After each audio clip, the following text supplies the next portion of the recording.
রবীন্দ্র জাদেজা এবং Yuzvendra চাহালের cricket career কি শেষ? কারণ আমরা দেখেছি যে টি-টোয়েন্টি ওয়ার্ল্ড কাপে রবীন্দ্র জাদেজা তিনি টি-টোয়েন্টি ওয়ার্ল্ড কাপের পরে তিনি টি-টোয়েন্টি থেকে অবসর নিয়েছেন এবং তিনি ওডিআই এবং টেস্ট খেলতে চান। আর যুজবেন্দ্র চাহালের যদি কথা বলি, তিনি টি-টোয়েন্টি ওয়ার্ল্ড কাপের তিনি 15 সদস্যের মধ্যে ছিলেন, কিন্তু কোনো ম্যাচ তার খেলার সুযোগ হয়নি। তো তার পরবর্তী সিরিজে যদি শ্রীলঙ্কা সিরিজে আমরা দেখি, তো সেখানে টি-টোয়েন্টি তিনটে টি-টোয়েন্টি ম্যাচ হয়েছিল, ভারত 3-0 ব্যবধানে জিতেছিল সিরিজটি। তো সেখানেও আমরা দেখেছি যে যুজবেন্দ্র চাহাল তিনি 15 সদস্যের মধ্যে তাকে নেওয়া হয়নি এবং তার বদলে ইয়ং প্লেয়ার যারা ছিল, রবি বিষ্ণই থেকে ওয়াশিংটন সুন্দর, তাদেরকে সিলেক্ট করা হয়েছে। এবং তারপরে ওডিআই ম্যাচ হলো, 3টে ওডিআই ম্যাচ হয়েছে। সেই 3টে ওডিআই ম্যাচে ভারত 2-0 ব্যবধানে হেরেছে সিরিজ। কিন্তু সেখানেও দেখেছি আমরা যুজবেন্দ্র চাহাল সেখানে সেই টিমের মধ্যেও ছিলেন না। এবং রবীন্দ্র জাদেজার কথা যদি বলি, তিনি টি-টোয়েন্টি থেকে অবসর নিয়েছেন, কিন্তু তিনি ওডিআই এবং টেস্ট খেলতে চান। কিন্তু ওডিআই সিরিজে শ্রীলঙ্কা ওডিআই সিরিজে সেখানেও তাকে নেওয়া হয়নি। তো এর যার ফলে একটা প্রশ্ন থেকে যাচ্ছে যে গৌতম গম্ভীর কোচ হওয়ার পরে কি রবীন্দ্র জাদেজা ওডিআই ক্যারিয়ার শেষ, বা ওডিআই থেকে তাকে আর ওডিআই ম্যাচে তাকে আর দেখা যাবে না, তাকে শুধু টেস্ট ম্যাচে দেখা যাবে? রবীন্দ্র জাদেজার কথা যদি বলি, তিনি 2008-এ বিরাট কোহলি ক্যাপ্টেন যখন ছিলেন, 2008-এ আন্ডার-19 ওয়ার্ল্ড কাপ যে ভারত জিতেছিল, সেখানে তিনি সেই টিমের সদস্যও ছিলেন। তো সেই টিমের 2008-এর সেই আন্ডার-19 ওয়ার্ল্ড কাপের সদস্য যতজন ছিল, তার মধ্যে দুজনেই সাকসেসফুল হয়েছে ইন্টারন্যাশনাল ক্রিকেটে। একজন হচ্ছে বিরাট কোহলি এবং আরেকজন হচ্ছে রবীন্দ্র জাদেজা। বাকি যারা ছিল তারা 2-1টা করে ম্যাচ হয়তো খেলেছে, বা তারপরে আর কারো সেইভাবে তারা পারফরমেন্স করতে পারেনি এবং ইন্টারন্যাশনাল টিমে তাদের সুযোগও হয়নি। তো যার ফলে সেই আন্ডার-19 ব্যাচের মধ্যে দুজনেই সাকসেসফুল হয়েছে, এক বিরাট কোহলি, দুই রবীন্দ্র জাদেজা। কিন্তু সেই রবীন্দ্র জাদেজা তিনি টি-টোয়েন্টি থেকে অবসর নেওয়ার পরে, তো ভারতীয় কোচ এবং টিম ম্যানেজমেন্ট তারা কি চাইছে যে রবীন্দ্র জাদেজাকে আর ওডিআই খেলানো হবে না, তাকে শুধু টেস্টে সুযোগ দেওয়া হবে। এটা একটা প্রশ্ন থেকে আছে, কারণ শ্রীলঙ্কা সিরিজে আমরা দেখলাম রবীন্দ্র জাদেজাকে তাকে সুযোগ দেওয়া হয়নি। এর পেছনে কারণও হতে পারে রবীন্দ্র জাদেজার গত কিছু পারফরমেন্স। আমরা যদি ওডিআই পারফরমেন্স আমরা দেখি, তো তিনি বোলিং সেভাবেও মোটামুটি উইকেট তিনি নিতে পারেননি এবং ব্যাটিং এও সেভাবে কিছু করতে পারেননি। তো যদি আমরা দেখি 2023 ওয়ার্ল্ড কাপে যে ওডিআই ওয়ার্ল্ড কাপ ভারত হয়েছিল, সেখানে আমরা যদি দেখি তার বোলিং পারফরমেন্স যদি দেখি, একমাত্র কলকাতা ইডেন গার্ডেন্সে যে সাউথ আফ্রিকার বিরুদ্ধে একটি ম্যাচ হয়েছিল, উইকেট ছিল বলে সেখানে রবীন্দ্র জাদেজা তিনি 5টি উইকেট নিয়েছিলেন, এটা সবার মনে থাকবে। এবং আর যদি সেই 5টি উইকেট তার ছিল, তারপরে আর যদি অন্যান্য ম্যাচে যদি দেখি, তিনি সেভাবে পারফরমেন্স করতে পারেননি এবং ব্যাটিং এ তো ছেড়ে দিন, ব্যাটিং এ তো তিনি তেমন কিছু করতে পারেননি।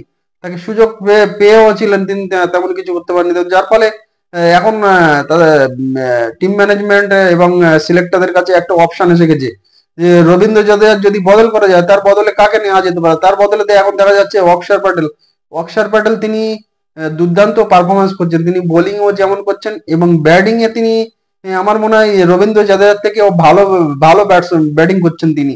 এবং যার ফলে সিলেক্টর এবং টিম ম্যানেজমেন্টের কাছে একটা অপশন থেকে যাচ্ছে যে রবীন্দ্র জাদেজাকে যদি আমরা বাদ দিই, কিন্তু তার বদলে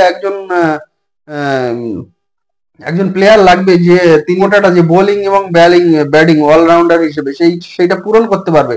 তো সেটা দেখা যাচ্ছে অক্ষর প্যাটেল সব থেকে এগিয়ে আছে এবং তিনি দারুণ বোলিং এবং ব্যাটিং এবং ফিল্ডিং তিনটেতেই একদম পারদর্শী এবং দারুণ করছেন। যখন যখন ভারতের দরকার পড়ছে যে ব্যাটিং অর্ডার চেঞ্জ করে অক্ষর প্যাটেলকে, তো অক্ষর প্যাটেল সেখানেই তিনি পারফরমেন্স করে তিনি দেখিয়ে দিচ্ছেন। যার ফলে রবীন্দ্র জাদেজার একটা অপশন পাওয়া গেছে যে রবীন্দ্র জাদেজাকে বসিয়ে দিলে তার জায়গায় অক্ষর প্যাটেল আছে। সেই কারণে হয়তো রবীন্দ্র জাদেজাকে আর হয়তো আগে দেখা যাবে না, যে ওডিআই ম্যাচে তাকে তো দেখা যাবে না। হয়তো রবীন্দ্র জাদেজাকে শুধু টেস্ট ম্যাচেই দেখা যেতে পারে, কারণ তার একটা অপশন পাওয়া গেছে। তো যার ফলে রবীন্দ্র জাদেজা হয়তো এখানেই তার ওডিআই ক্যারিয়ার শেষ। তো তিনি হয়তো শুধু টেস্ট ম্যাচেই তিনি খেলতে পারেন। তো আরেকজনের কথা যদি বলি, যুজবেন্দ্র চাহাল হচ্ছে তিনি একজন ভালো স্পিনার এবং লেগ স্পিনার। তিনি দারুণ বোলিং করেন এবং আইপিএল এর তিনি দুর্দান্ত পারফরমেন্স করেছেন। এবং গত দুটি বিশ্বকাপে যদি দেখি, অস্ট্রেলিয়া যে টি-টোয়েন্টি বিশ্বকাপ হয়েছিল এবং ইউএস এবং অস্ট্রেলিয়ার যে টি-20 বিশ্বকাপ হলো, এখানে ভারত চ্যাম্পিয়ন হয়েছে। সেই দুটো বিশ্বকাপে চাহালকে 15 সদস্যের মধ্যে সিলেক্ট করা হয়েছিল, কিন্তু দুটো বিশ্বকাপে কোনোটাইতে তাকে খেলানো হয়নি, তাকে রিজার্ভ বেঞ্চে বসিয়ে রাখা হয়েছিল। যার ফলে যার ফলে কি প্রশ্ন হচ্ছে যে চাহালকে সুযোগ, টিমে সুযোগ পাচ্ছেন কিন্তু তাকে প্লেইং ইলেভেনের জায়গা হচ্ছে না। এর কারণ হচ্ছে কি, সবচেয়ে বড় কারণ হচ্ছে কুলদীপ যাদব। তার একজন কম্পিটিটর হিসেবে কুলদীপ যাদব তিনি সামনে এসে গেছেন। এবং যদি যদি দুজন স্পিনারকে, একজন তো ধরে নিন রবীন্দ্র জাদেজার জায়গায় অক্ষর প্যাটেল, তিনি তো অবশ্যই সুযোগ পেয়ে যাচ্ছেন। তো আরেকজন স্পিনারের যদি দরকার পড়ে, তাহলে কুলদীপ যাদব না চাহাল, তো দুজনের মধ্যে একজনকে বেছে নিতে হবে। তো এখানে বেছে নেওয়ার একদম এখানে দুজনের মধ্যে একজনকে যদি বেছে নিতে হয়, তাহলে অবশ্যই 10 জনের মধ্যে 8 জন অবশ্যই বেছে নেবে কুলদীপ যাদবকে। কারণ চাহালের থেকে আরো ভালো ব্যাটার বোলার কুলদীপ যাদব।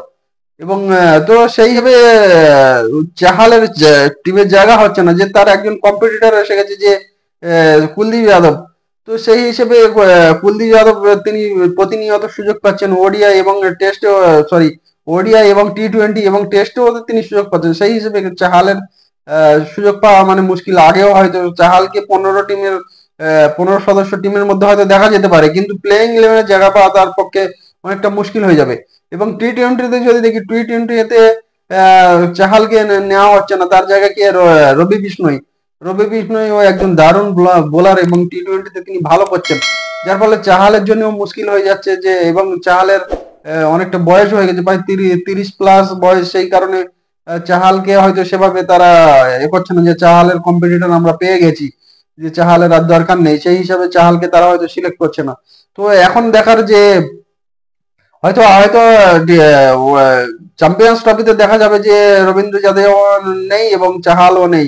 তো কারণ এদের কম্পিটিটর পাওয়া গেছে, যে এদের থেকে ভালো পারফরমেন্স করতে পারে। টিম ম্যানেজমেন্টের হয়তো এমন মনে হচ্ছে যে এদের দুজনের থেকে হয়তো ভালো পারফরমেন্স করতে পারবে, সেই রকম প্লেয়ার আমরা পেয়ে গেছি। সেই জন্য এদের এদের আর প্রয়োজন নেই।